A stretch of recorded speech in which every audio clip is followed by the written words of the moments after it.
There's something strange about the kind of exhaustion that sleep can't fix. You rest, you eat right, you try to stay positive, but you still feel drained. Your patience runs thinner. The air around certain people feels heavier, and no matter how hard you try to reset, some kind of heaviness just stays. If you've ever walked into a room and suddenly felt off, or found your energy crashing after a short conversation, you're not imagining it. Not every attack is loud. Some arrive through a smile, a compliment, a quick glance. And if you're unprotected, your body becomes the container for every emotion that wasn't even yours to begin with. You carry them, other people's jealousy, silent resentment, bitterness they don't speak out loud but still release. And little by little, something in you begins to dim. It's not just spiritual. It shows up in your skin, your luck, your peace. This is what I call the silent collapse, not caused by disease or age or misfortune, but by unchecked energy. And yes, there is a way to stop it. A way so simple it almost sounds foolish. Carry a seed, not a metaphor, a real seed, dry, intact, in your right pocket, for 7 days. It won't fix everything overnight, but it will stop the leak. It will mirror back what doesn't belong to you. It will keep you from absorbing one more drop of what someone else is silently projecting. Today, I'll show you exactly how to use this seed, how to activate it, when to release it, and what to expect when your body finally stops carrying the invisible weight of others. You don't need to confront anyone. You don't even need to say a word. But if you felt like something's been quietly taking from you, this is where it stops. Part 1, the seed you carry, the barrier they don't see. They don't need to scream to harm you. They don't need to touch you, confront you, or even speak your name. All it takes is a thought, a flicker of envy, a whisper of resentment, a passive-aggressive smile. And if you're not protected, it finds you. It sticks. Not on your skin, but deeper, into the tired place behind your eyes, into the weight you start to feel in your chest, into the strange heaviness that lingers even after you leave the room. That's what makes this kind of energy dangerous. It's not loud, it's not obvious, it's subtle, polite, familiar, and it slides in quietly, dressed up as normal interaction. But what it leaves behind is a slow unraveling, a quiet drain that steals from you before you even notice. You try to fix it the usual ways. You go for a walk, you take a bath, you light a candle, and for a while it helps. But the next day you walk into work or sit across from that same person at Sunday brunch, and the exhaustion starts again. Not because of what they said, but because of what they carried and what you absorbed. And this is the part no one tells you. Energy doesn't need permission. It doesn't ask if you're ready. It simply flows to the most open, most sensitive person in the room. And more often than not, that person is you, because you feel things, because you listen deeply, because you don't like conflict. So you become a quiet receiver for things no one else knows how to name. That's why you need a barrier, not an emotional wall, not a confrontation, but a silent line of defense that lets the world be what it is without making you carry all of it. That's where the seed comes in. A seed is one of the most underestimated objects in your home. You keep it in your pantry. You cook with it. You sweep it off the counter without a second thought. But spiritually, a seed is a living capsule of vibration. It's a tiny vessel of potential, dense, neutral, and deeply absorbent. It holds the blueprint of life. But it also holds the ability to collect frequency, absorb emotion, and mirror back intention. Not metaphorically, energetically. And when placed close to your body, especially in the right pocket, a seed becomes more than a symbol. It becomes a filter, a gatekeeper, an invisible bodyguard. The right pocket is not arbitrary.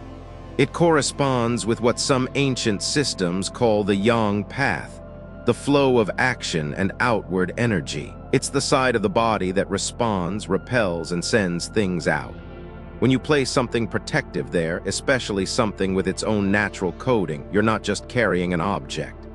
You're sending a message. You're telling the energy around you, I see what's here. I acknowledge what you carry, but I do not receive it. Not all seeds work the same. What you're looking for is small, solid, and intact. Chickpeas are ideal, firm, round, dense with life. If not, black sesame, peppercorn, or even black beans can be used, but they must be whole. Dry, unbroken, because a cracked seed holds no power, its energy leaks, its protection weakens. Think of it like armor. Would you wear a shield with holes? You don't need 10 seeds, not even 8. You need 7. 7 is the number of completion, 7 days of the week, 7 layers of energy around the body, 7 silent guards who walk beside you when no one else sees. When you carry them, they don't make noise, they don't glow, but they work, quietly, constantly. They pick up subtle frequencies, backhanded compliments, lingering stares, thoughts that sting even if the words don't. The seed doesn't store these things, it reflects them, gently, without conflict, without show. This isn't superstition, it's frequency. Just like you can walk into a room and sense tension without anyone speaking, the seed does the same. But unlike you, it doesn't internalize. It processes, it sends it back, softly, wisely, without retaliation. You stay calm, they feel unsettled, not because you did anything, but because the mirror showed them what they tried to send. That's the power of karmic neutrality. It doesn't punish, it returns. Imagine going through a day without absorbing anything that wasn't yours. Imagine hearing gossip and feeling nothing, receiving a passive dig and letting it fall like dust. Imagine not explaining, not defending, not shrinking, just existing and letting the seed take care of the rest. That's what this practice is about, not aggression, not spiritual bypassing, just quiet sovereignty. You are not a sponge. You are not a dumping ground for unspoken bitterness. You do not have to carry what they refuse to process. Some people will roll their eyes. They'll say it's silly, symbolic, but they've never felt what you feel. They don't carry the tired you carry. They don't wake up in a good mood only to feel heavy an hour after standing near someone who smiled with their mouth but not their heart. If you're watching this, you already know something's been leaking into you. This is how you stop the leak. From the outside, it's just a cloth pouch, just 7 seeds, just a pocket. But from the inside, it's the moment you stop being a receiver for pain that was never meant for you. It's the line you draw silently, so no one else has to know, and the best part, you don't need anyone's permission to begin. You don't need to ask for validation or explain your ritual. You just prepare the pouch. You just place it where it belongs, and the shift begins. Over time, you'll notice your reactions soften, your body rests more deeply. Conversations don't cling to you. The person at work who used to leave you drained, their presence starts to feel distant, not because they changed, but because your barrier is active. The seed is doing what you never could, absorbing without breaking, returning without bitterness. And you are finally holding space for your own peace. Part 2, the right pocket, a door that's been open too long. You don't think much about which pocket you use, it's habit. Keys go left, phone goes right, or maybe it's just random, whatever feels comfortable. But what if the side you choose to carry things is the same side you've unknowingly left wide open for years? What if your right pocket isn't just fabric? It's an energetic entry point. What if it's been collecting things you never agreed to carry, simply because you never sealed the door? Most people don't realize this, but the right side of your body isn't just about function, it's about flow. It's the side of action, response, and outward energy. It's where you project your voice, it's how you step forward. And it's also where things enter when you're unguarded. Words, glances, assumptions, silent resentment, all of it travels through energy, and the right side is more exposed than you think. Think about it, when someone gets under your skin, where do you feel it? That pulsing heat near your temple, that tightening in your right shoulder, the strange tension in your jaw, all of it speaks to an entry you didn't consciously allow. And while you were busy being polite, trying to be the bigger person, you left a very real part of yourself unprotected. That's why placement matters. That's why this ritual, this seed, this pouch, this small act of intention has to live in your right pocket, not your left, not your purse, not your coat sleeve. The right pocket is where the message gets sent, not to the people around you, but to your own energy field. To the space that surrounds you and says, I'm not absorbing today, I'm releasing. This isn't about superstition, it's about wiring. You don't put your password out of order and expect the system to open. Energy works the same way. There's a rhythm, a direction, and when you follow it, something clicks, not outside, but inside. You begin to notice that your body feels more grounded, your patience isn't so thin, your sleep is deeper. Your emotions aren't ricocheting off other people's chaos, not because the chaos stopped, but because the door closed. Still, there's more to this than just where you place the seed. The act of putting it there is also a ceremony of ownership. For so long, you've carried things automatically. You've been the one who forgives quickly, who lets things slide, who doesn't want to make a scene. And while that may look like grace on the surface, it also means you've absorbed a lot without realizing how much of it wasn't yours. Pain that wasn't meant for you. Guilt that didn't start with you. Silent tension that lingered long after the room emptied. And it all traveled the same path in through the right side. Every time you stood still while someone else pushed too far, or smiled to keep the peace when you felt unseen, or stayed quiet to avoid confrontation, you opened the door a little wider. That's the wound. And here's the shift. When you place 7 seeds into your right pocket, you are not asking for protection. You are declaring your boundary. You are not reacting. You are responding on your terms in your language with your own quiet power. But let's be honest, this won't feel dramatic. There won't be lightning. No one else will see it. But inside, the difference is massive. Because what you're doing isn't just placing a seed. You're reclaiming the right to choose what enters your field. You're no longer saying yes by default. And when the energy around you changes, when someone throws shade or judgment or hidden disappointment, you won't feel the sharp sting like before. You'll feel distance, like it's bouncing off something before it can reach you. That something is your seed, and it's doing its job. Over the next few days, as you keep this ritual close, you'll begin to understand just how much you've been carrying that doesn't belong to you. You'll notice how certain people always leave you tired. How certain spaces make your stomach tighten, and instead of questioning yourself, am I too sensitive? Am I imagining this? You'll begin to trust that your body's wisdom has been speaking all along. You just didn't have the filter in place to protect it. And yes, there will be moments of sadness when you realize how long you've walked around open, exposed, energetically barefoot on broken glass. You'll remember conversations that stuck to you for days, looks that felt like knives, moments when you gave the best of yourself to people who didn't notice or didn't care. But let that sadness pass through, because now you're doing something different. You're not building walls. You're planting mirrors, soft, wise, quiet reflectors that send back what isn't meant for you, while still allowing light to enter. Let's be clear, this isn't about punishing anyone. It's not revenge. It's not control. It's correction. A gentle return to balance. A soft redirect. Like wind brushing a door closed, like rain watering only the roots that want to grow. It's not loud, but it is powerful. So the next time you reach into your pocket for keys or change and your fingers brush against that soft pouch, remember what it stands for. It's not decoration. It's not superstition. It's your boundary. Your healing, your quiet declaration that you are no longer wide open to the noise of the world. You still care, you still feel, but now you filter. This small act, choosing the right pocket, placing the seed, doing it with presence, might seem forgettable. But that's how true protection works. It doesn't demand attention. It doesn't need applause. It simply shields, quietly, consistently, effectively. And one day you'll realize something powerful. The people who used to drain you don't affect you as deeply. The spaces that once left you dizzy now feel neutral. You begin to reclaim your own energy, not through force, but through alignment, because you chose to carry something that carries you back. Part 3, the morning ritual before the world reaches you. There's a moment right after you wake up.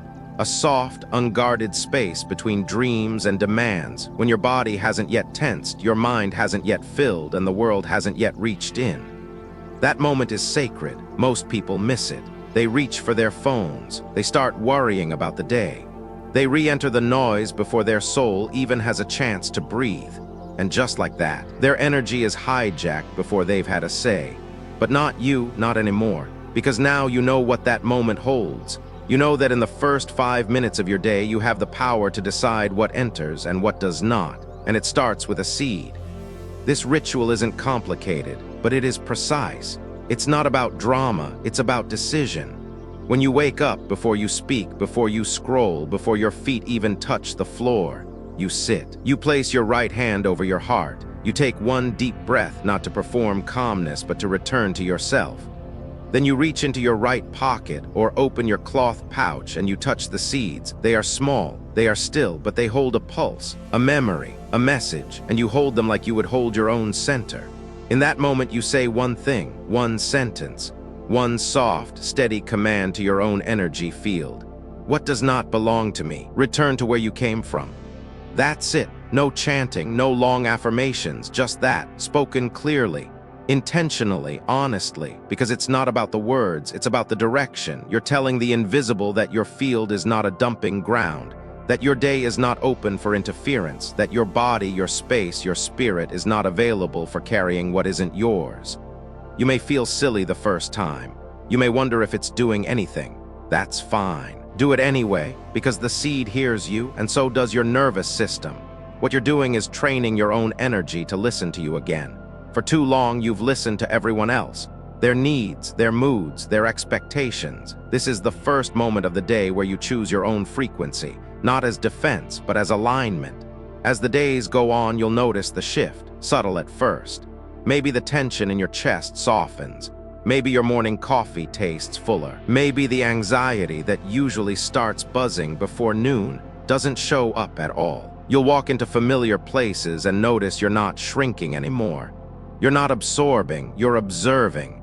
There's a quiet space between you and everything else. That space is your protection, and it was always waiting for you to choose it. You see, protection isn't about walls, it's about intention. It's about waking up and deciding not to carry other people's emotions before you've even located your own. It's about recognizing that you've given too much of your peace to things that don't deserve it, not out of weakness, but out of habit. And this morning ritual is how you break that habit with softness, not force. When you begin your day from this place of sovereignty, something in the world responds. It's as if chaos senses it can no longer enter. It finds other places to settle. Not because you've become cold, but because you've become clear. You're no longer leaking energy through open, unconscious channels. You've sealed them with breath, with touch, with 7 tiny seeds and a single line of truth. There's something deeply human about this practice. No screens, no noise, just you, your hand, your breath, your boundary.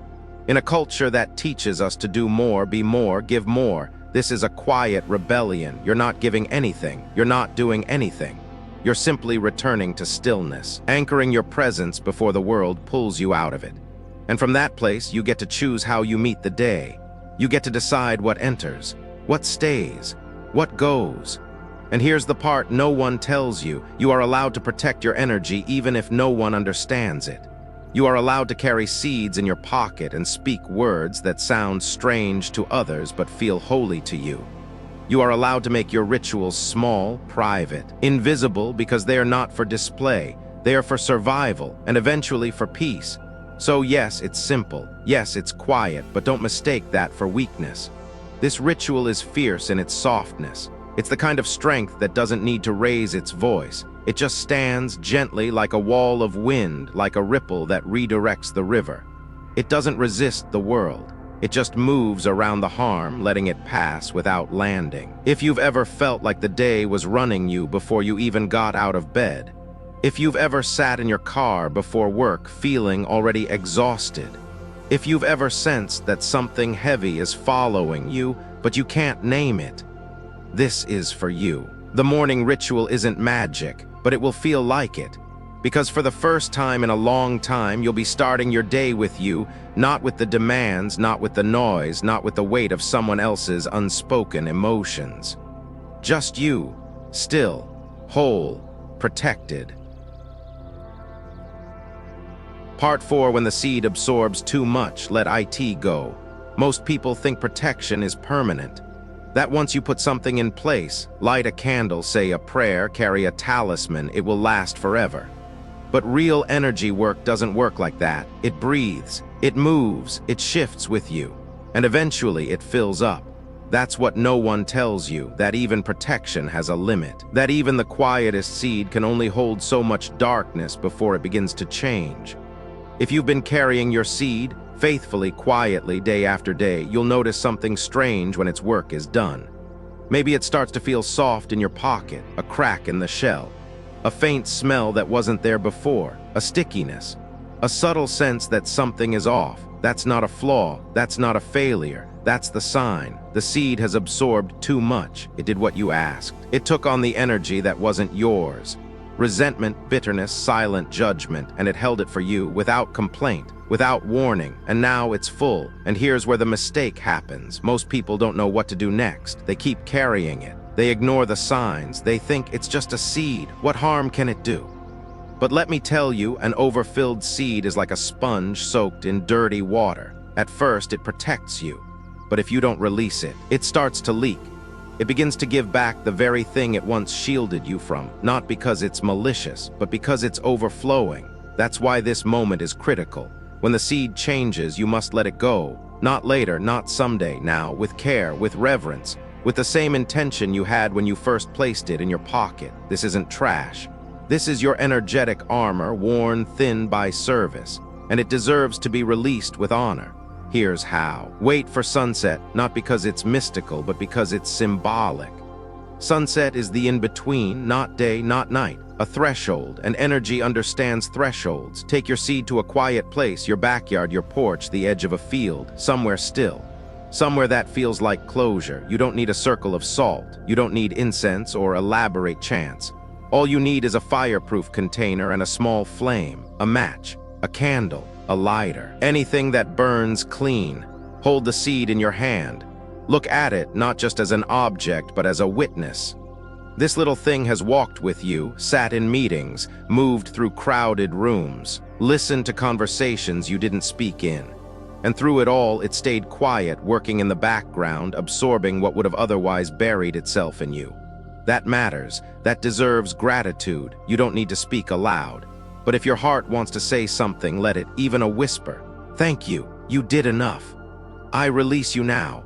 Then place the seed in the container, light the flame, let it burn. Don't rush the fire, don't look away, watch it, stay present. Not because the fire needs your attention, but because you need to see the release. You need to witness the unraveling. You need to let the seed go not just physically, but emotionally. It held your protection. Now you hold the goodbye. As it turns to ash, something will shift in you. Maybe a weight lifts. Maybe a strange sadness rises. Maybe you feel nothing at all but a stillness like the closing of a door. That's perfect. That's how endings are supposed to feel. Quiet, honest, complete. When it's done, don't throw the ashes in the trash.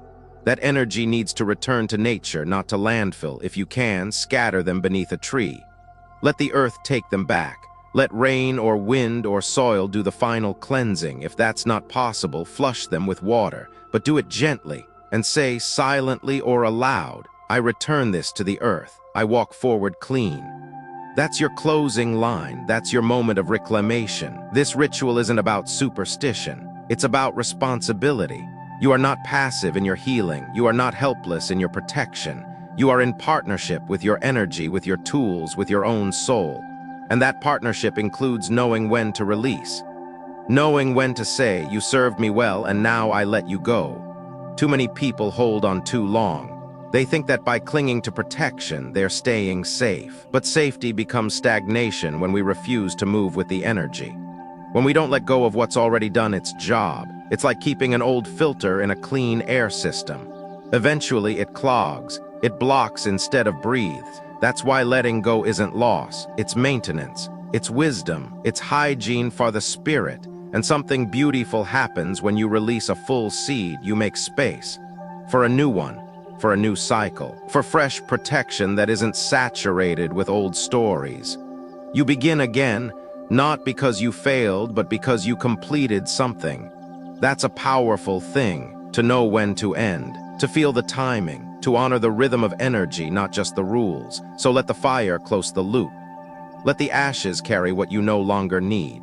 Let your next seed come with clean intention, not from fear, but from clarity. Because you're not doing this to fight anything. You're doing this to stay light, aligned, present. And when you carry the next seed, you'll feel the difference. The charge will be fresh, the barrier intact, the weight gone. And you'll move through the world a little clearer, a little lighter, a little more rooted in your own energy, because you knew when to protect and when to release.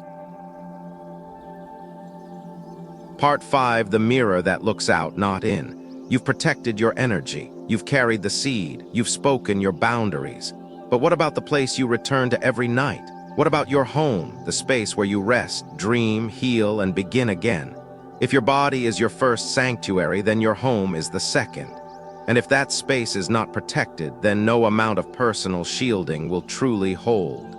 Because the moment you step through the door, you bring the world in with you. Every stare, every strange mood, every energy you picked up and forgot to shake off, and slowly, without realizing it, your sanctuary becomes a sponge. Have you ever walked into your home and felt heavy for no reason, looked around and noticed that certain corners feel dim even with the lights on, sat in your favorite chair and realized it no longer gives you peace? That's not just clutter. That's not just bad lighting. That's energy, uninvited, lingering, and slowly shifting the tone of the space that's supposed to hold you. But there is a way to stop it, a way to say, this far, no further. And it starts with a mirror. Most people think mirrors are just decoration, a way to check your outfit, to bounce light across the room, to make a space look bigger. But spiritually, a mirror is something else entirely. A mirror is a boundary, a reflector, a silent witness that does not absorb, only returns. But here's the secret. It has to face outward, not into your room, not toward your sofa, not across from your bed. It must face the world, because it's not meant to reflect you. It's meant to reflect what doesn't belong. Placing a mirror this way turns it into a quiet guardian, one that says, you may see in, but you may not enter. But to do this right, you can't just hang any mirror anywhere. The mirror must be round or oval, no sharp corners, no jagged edges. The shape matters. Circles create flow, circles close loops. A round mirror offers full protection, no angles to trap energy, no corners to hold shadow. You'll also need to cleanse the mirror first, because even a new one carries a past, fingerprints, factory air, the silence of the store it came from. Clean it gently with a white cloth and salt water. Not because the salt is magic, but because salt neutralizes, it clears, it resets. Wipe it in a clockwise motion, drawing light into the surface as you go. And while you clean, breathe, not in a rush, not distracted. Just you and the mirror, you are waking it up, inviting it to serve. Then light a small white candle. Hold the mirror above the flame, not too close, not to burn it, but to let the light kiss the glass. This is important. Fire activates, fire seals. It tells the mirror, you are not passive, you are not silent, you are a threshold now. Once this is done, say these words aloud or in your heart. Only light may enter. All harm returns to its source. You don't have to believe in magic, you just have to mean it. Because energy listens not to performance, but to clarity. And when you speak clearly, something shifts. The mirror understands its task, and the space around it adjusts. Place the mirror near the main entrance of your home, facing out, toward the street, the hallway, the entry. Wherever the outside world meets your world, and leave it there. Let it work. Don't touch it daily.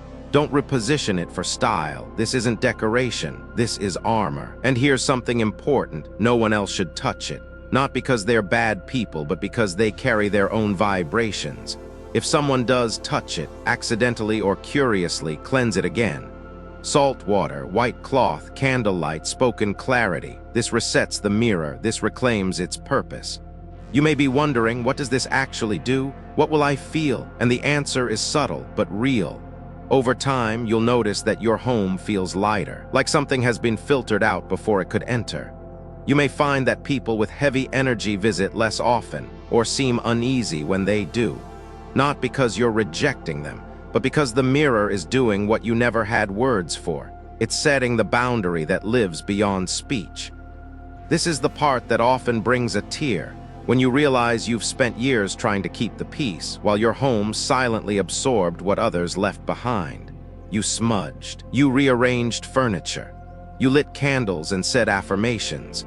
But the front of your house was still wide open, like a welcome mat for every energetic residue. That ends now. This mirror, placed with care, activated with intention, turns your home into what it was always meant to be, a place that holds only what heals. And this isn't about fear, it's about responsibility. You don't need to walk through life on edge, wondering who's carrying what. You don't need to micromanage your environment. You just need to set the mirror. Let it reflect what doesn't match your peace. Let it do the work you're tired of doing. This is the part of energy work that's often overlooked. People focus on crystals, smoke, chants. But sometimes the most powerful protection is the simplest. A clear surface facing outward, saying no without words. That's the mirror, that's the invitation, that's the shield. So tonight, after the world quiets, walk your home slowly.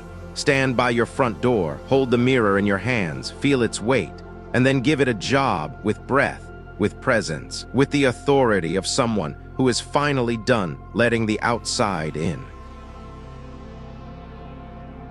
Now that you've made it to this moment, I want to thank you not just for watching, but for staying with the deeper part of this message. Because everything we've talked about today wasn't really about a seed or a mirror or a pouch in your pocket. It was about remembering that you have the right to protect your energy, that you don't need to keep absorbing. That exhaustion isn't always caused by doing too much. It's often caused by carrying what was never yours. Energy is real, it's measurable. We know now, even through science, that environments, thoughts, and even intentions can shift the vibration of our body, our heart rate, our brain waves. And while we can't always control what the world throws at us, we can choose what we hold. That's the difference. That's where your power lies. The seed in your pocket, it's a boundary. The mirror at your door, it's a filter. The morning ritual, it's a declaration. And the release, the letting go, quiet act of burning what no longer serves you. That's not superstition. That's hygiene, that's healing. You don't have to be loud to be protected. You don't have to believe in rituals to benefit from rhythm. You just have to be willing to pause, to choose, to carry a small pouch with 7 silent guards, to give your energy a home where it feels safe again.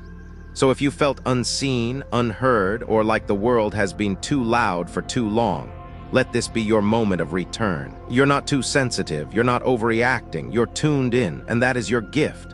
Thank you for allowing me to share this space with you. Thank you for choosing stillness in a world that never stops pulling. I hope something in this message reminded you of your strength, of your softness, of your right to peace. And tonight, when the day winds down, when the noise fades, I hope you place your hand over your heart, feel the seeds in your pocket, and whisper quietly, I am protected. What's not mine may return to where it came from. Sleep well, walk softly, and may everything that finds you next be worthy of your light.